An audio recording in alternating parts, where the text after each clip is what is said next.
Alright, I don't know if you can see that, trying to stay out of the steam, but this is on the bottom of that.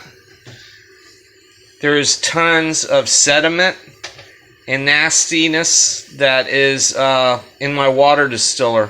I'm going to show you today the easiest way to clean out your water distiller. This is literally just from distilling a couple of gallons of water. I'm trying to show you kind of all the crud that's in the bottom there and how disgusting this water looks. We're going to go through the process pretty fast here.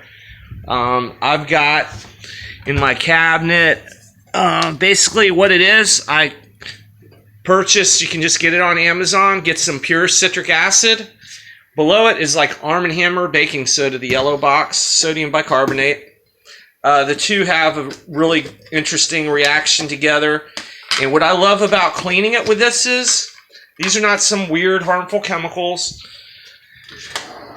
Obviously, you don't want to, you know, eat a bunch of citric acid or something, but basically, it's really pretty non-toxic. I mean, you're not gonna, it's not like the chemical cleaners or like an oven cleaner type of stuff to get that off, because I'm telling you what, you cannot get rid of the crud that is on here. You see it has a definite reaction with the baking soda. I usually just kind of throw in quite a bit because the sediment is so disgusting in there. And in a matter of minutes, you'll start to notice the water is already starting to clear up. It literally just attacks that baked on grime. I'm going to let it sit there for just a little bit of time. Might as well rinse this off. And I don't ever use anything that's abrasive in the bottom of this, even though it is stainless steel. Just why bother doing that when you don't need to? What I do is I get something like this. This is from the Dollar Tree. It's just a simple little plastic scrubber. Throw that in there. That's why I don't really add a whole lot of water to it either. You don't really need to. Most of the sediment tends to stick right towards the bottom. So all you got to do now is kind of just wipe it like this. Use a wooden spoon. And you're going to notice everything is going to be gone here in a second.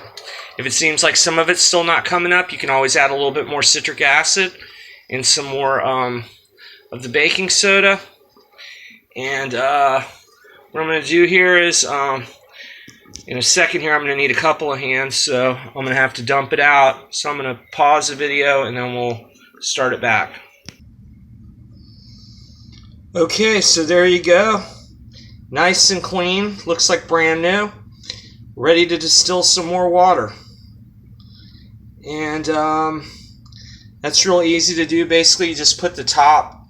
When you fill this up, there's a little line inside here, right about to there. You fill the water up to, and it makes a nice gallon of water. And it literally is about 5 parts per million of sediment and crap that you're drinking in the distilled water. 5 parts per million. The city water, I've had readings as high as 465 parts per million. Totally disgusting. And that wonderful bottled water that you're drinking with your, if you do have really good distilled water and you're drinking it out of a plastic bottle, that's why if you ever notice you drink distilled water, it tastes like a little bit like plastic. It's because it does have plastic in it, because what's happening is you're not using glass. Plastic is an inert substance, a lot like there's a lot of minerals that your body does not need. Like, you don't, if minerals are so good for you, then go out, take a rock, pound it up and eat it.